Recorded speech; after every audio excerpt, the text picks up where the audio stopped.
Hello all welcome back to my stories. Neeta రోజు సమయానికే ఇంటి పనికి వచ్చేదానివి. ఈరోజు చాలా ఆలస్యమైంది.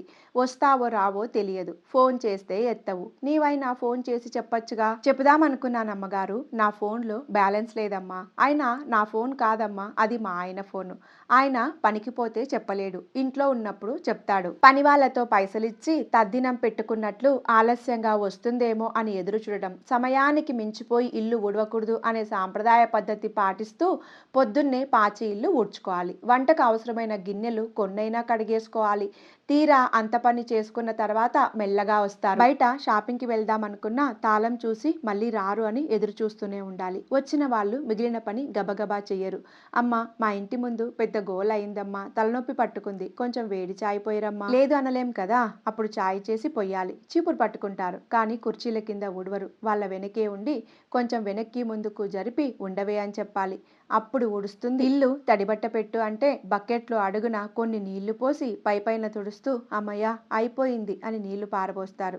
నీత ఇక్కడ కలవలేదు, మళ్ళీ ఒకసారి తుడువు అంటే కోపంగా ముఖం పెట్టి చూస్తారు. 3 బెడ్రూమ్లున్న ఇల్లు అయితే 3,000 రూపాయలు. మనుషులు ఇద్దరున్నా సరే ఇంట్లో అడుగు పెడితే గిన్నెలు బట్టలు వాష్ బేసిన్ కడిగినందుకు 5,000 ఇవ్వాలి. అమ్మా, ఉద్యోగస్తులకు ప్రతి ఆదివారం సెలవిస్తారు కదమ్మా, మేము ఆదివారం కూడా చేస్తున్నాం కదమ్మా, నెలకు 2 రోజులన్నా సెలవు ఉండాలమ్మా. సెలవులు ఇవ్వచ్చు నీత, ఒంట్లో నీరసంగా పని చేసుకోలేననే కదా నిన్ను పనికి కుదుర్చుకున్నది. మరి ఆ పనంతా ఎవరు చేస్తారు? ప్రతి ఆదివారం చర్చికి పోవాలమ్మా, ఆదివారం సెలవు కావాలమ్మా. నీకు ఒంట్లో బాగోలేకపోతే రావు, ఊరికి వెళ్తే రావు. అప్పుడు ఎవరినైనా పనికి పెట్టి ఊరికి వెళ్ళు. ఒక 2 రోజులు పనికి ఎవరొస్తారమ్మా? వాళ్లకు పనిచేసే ఇండ్లుంటాయి. అన్నిటికీ అన్నీ బాగానే చెప్తావు. ఇది వరకు ఉన్న పనమ్మాయి జీతం తీసుకోగానే సెలవు పెట్టేది 10 రోజులు. జీతం ఇచ్చే ముందు చక్కగా పనికి వచ్చి మరిపించేది. నువ్వు మాత్రం అలా చెయ్యకు నీత, మీ పని వాళ్ళ నాటకాలతోటి వేగలేక చస్తున్నాను అంటూ విసుక్కుంది. నీత, నీకు రోజు చెప్తున్నాను మూతికి మాస్క్ కట్టుకొని రమ్మని. ఒమిక్రాన్ అనే కొత్త వేరియంట్ వైరస్ వస్తుంది. మాస్క్ లేకపోతే నేను కొనిస్తా. రేపు తెచ్చుకుంటానమ్మా, కొత్తది కొనుక్కొని తెచ్చుకుంటాను. మంజులమ్మ గారు, మీ వాచ్మన్ ఊరెళ్తున్నాడట. అలాగా, నాకు తెలియదు. మొన్ననే మా గాజ్ బండ తీసుకున్నాడు, చెప్పను కూడా చెప్పలేదు. అవసరాలకు డబ్బు అడగడం, చెప్పకుండా బదులు తీసుకోవడం, మళ్ళీ కొత్త వాళ్ళు ఎలా పనిచేస్తారో తెలీదు. ఒక్కరు కూడా పర్మనెంట్గా పని చేయడం లేదు. ఆయన బిడ్డ ప్రసూతికి ఉందట. వాళ్ళ ఊర్లోనే చెయ్యాలని బిడ్డ అల్లుడు అంటున్నారట. అందుకే అక్కడికి పోదామని అనుకుంటున్నారట. కొడుకు ఉన్నాడుగా, ఇక్కడ ఉండి పని చెయ్యొచ్చు అన్నది. కొడుకు వాచ్మాన్ పని చేయడట. ఏదో ఆ చదువు ITI చదివిండట. కరెంటు పని చేస్తాడట. అవును, ఒకసారి మా ఇంట్లో ఫ్యాన్ రిపేర్ చేసి కొన్ని స్విచ్ బోర్డులు కూడా బాగు చేసిండు. ఆ పని వచ్చని వాచ్మాన్గా చేయడటమ్మా.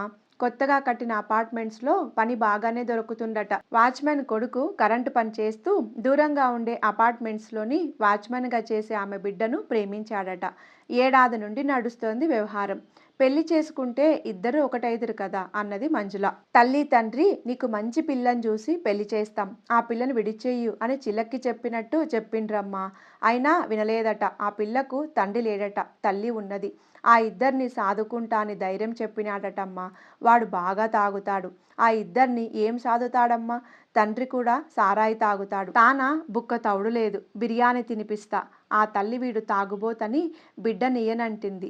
ఆ పిల్ల దగ్గరికి పోయి నన్ను పెళ్లి చేసుకో, నాకు ఉద్యోగం భూమి ఇల్లు ఉన్నది, నిన్ను మీ అమ్మను సాదుకుంటా అన్నాడట.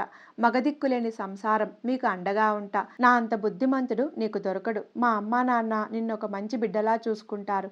నా మాట విని నాతోటి పెళ్లి కొప్పుకోవే డార్లింగ్ అని వెంటబడుతున్నాడట అమ్మగారు. ఆ తల్లి మీ కులం వేరు మా కులం వేరని ఒప్పుకోవటం లేదట. బిడ్డ జాగ్రత్త, నేను మన ఊరికి పోయేస్తా. ఊర్లో 2 బెడ్రూమ్ల ఇళ్లకు స్థలం ఇస్తున్నారట.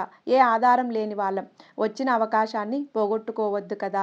2-3 రోజుల కంటే ఎక్కువ ఉండను. ఇక్కడ వాచ్మెన్ పని చెయ్యాలి, నిగారాని చూడాలి. నువ్వు ఇక్కడే ఉండు. నేను లేను అంటే దొంగలు ఎక్కువైతే సామాన్లు పోతాయి.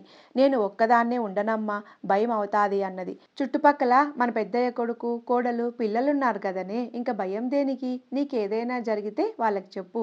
మరి నువ్వు ఒక పరి చెప్పు మంచిగా చూసుకోమని. అట్లనే బిడ్డ, పోయేస్తా అని బస్సు ఎక్కింది తల్లి కామాక్షి. సాయంత్రం కాగానే బాగా తాగిండు. రాకేష్ వచ్చి, డార్లింగ్ పంకజం, ఏం చేస్తున్నావు? చెప్పినవా మీ అమ్మకు మన ప్రేమ గురించి? పెళ్లి చేసుకుంటానని చెప్పు. మా అమ్మ ఊరికిపోయింది, వచ్చిన తర్వాత చెప్తా. నువ్వు బాగా తాగి ఎందుకు వచ్చినావు? తాగితే నేను పెళ్లి చేసుకోను. ఊరికే తాగుడు అంటావెందుకు? నీకోసమే తాగుడు అలవాటయింది. నీ అమ్మ పెళ్లి చెయ్యనంటుంది. కులం కలవదంటుంది. అందుకే తాగుతున్నానే. నేను ఒక్కసారిగా కొంగు గుంజి నడుము పట్టుకొని ఒక్క ముద్దియ్యరాదే పోతా అని బుగ్గలు నిమిరిండు. నువ్వు నాకు ఇష్టమేనయ్యా. కానీ పెళ్లి అయ్యేదాకా ఆగాలి నువ్వు. మీ అమ్మ అన్న మాటలకు నిన్ను ఇప్పుడే ఎగరేసుకుపోయి మా ఇంట్లో పెట్టుకొని ఎన్ని చెయ్యాలో అన్నీ చెయ్యాలనుంది. మొన్ననే కాళ్ళ గొలుసులు కొనిచ్చినా కదనే! నా ముద్దు నేను వద్దన్నా తీసుకున్నావు కదా! నీవిట్లా తాగి నా రూంలోకి జొరబడితే ఇటుపక్క అటుపక్క వాళ్ళు గలీజుగుంటది అనుకుంటారు. చాటున గిట్లా ప్రేమించుకుందాం కానీ ఆ పని చెయ్యను. ఏందే అంత సొక్కమా? నువ్వు కాక మీదున్న వస్తావా రావా? అని ముట్టుకోబోతే కసురుకుంది. కౌగిలిలో బిగించి ముద్దు పెట్టుకొని కోరిక తీర్చుకోబోయిండు. అరవకుండా నోరు మూసి ఒక్క దెబ్బ తీశాడు రాకేష్ బలంతో. విదిలించుకొని ఏందిరా తాగుడు తప్పంటే ఇక పైనుండి కొడుతున్నావు? బయటికి పోయి నీ పని చెప్తా అంటూ నీతా అక్క, ఓ పెద్దన్న ఇట్లా రాండి. వీడు రాకేష్ నన్ను కొడతాండు అని అందర్నీ పిలిచింది. వాళ్ళ పంచాయితీ నాకెందుకు? నా మొగుడు నన్ను ఓర్వడు అని బయటికి రాలేదు నీత. బాగా గట్టిగా పిలుస్తుంటే మగనికి చెప్పింది. నీత మగడు పోయి రాకేష్ బయటికి రారా, ఆ ఆడపోరి ఇష్టమున్నప్పుడు చెయ్యి పట్టుకోవాలి గాని కొట్టుడేందిరా? నన్ను ప్రేమిస్తది అంటది గాని పారిపోయి పెళ్లి చేసుకుందాం రావే అంటే వస్తలేదు. ఎట్లొస్తదిరా? నువ్వు ఒక తాగుబోతివి. పైనుండి కొడుతున్నావు. ఇవన్నీ మంచిగుండదు బక్క ప్రాణం. అంత బాగా వెంటపడ్డదా నీ వంట వస్తానని? వాళ్ళమ్మ ఊరికిపోయింది. రాని మాట్లాడదాం.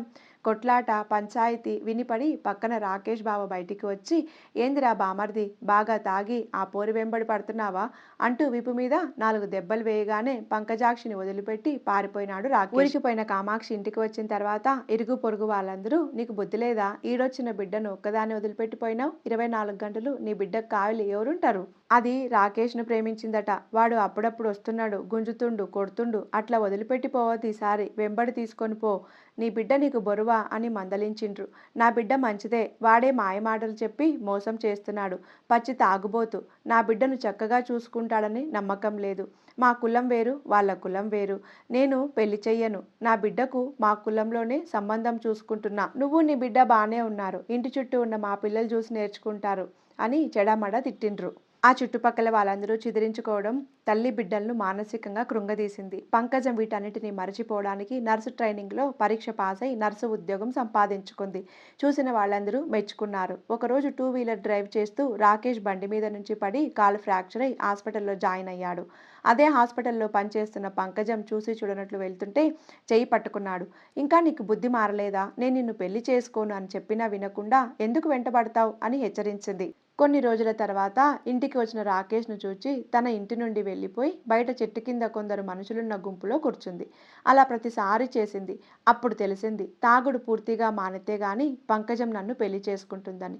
తెలుసుకొని పశ్చాత్తాపపడ్డాడు. ఇద్దరూ కలిసి తల్లిదండ్రులను ఒప్పించి పెళ్లి చేసుకున్నారు. రాకేష్ తాగుడు మానడంతో పంకజం తల్లి పెళ్లికి ఒప్పుకుంది. వాళ్ళ పెళ్లితో కథ ముగిసింది. ఇది ఇవాల్టి కథ. ఈ కథ మీకు నచ్చితే లైక్ చేయండి. ఛానల్ని సబ్స్క్రైబ్ చేయండి. కథను లాస్ట్ వరకు చూసి విన్నందుకు ధన్యవాదాలు. మరొక మంచి కథతో మళ్ళీ కలుద్దాం.